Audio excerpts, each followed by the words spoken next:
Ang bahay nasisira, ang kayamanan nauubos, ang kagandahan kumukupas, ang kasikatan lumilipas.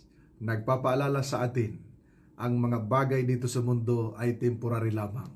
Ngunit ang salita ng Diyos, mamamalagi magpakailanman. Ang gumagawa ng kalooban ng Diyos, mananatili magpakailanman. Dahil sa ating nalaman na ang mga bagay dito sa sanlibutan ay pansamantala lamang, ating tatandaan na ang buhay na walang hanggan kay Kristo Jesus lamang natin matatagpuan.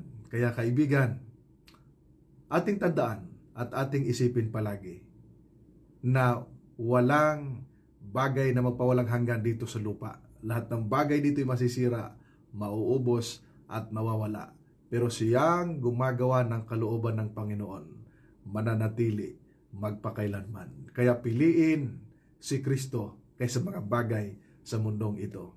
Piliin ang kayamanang makalangit kaysa kayamanang makalupa.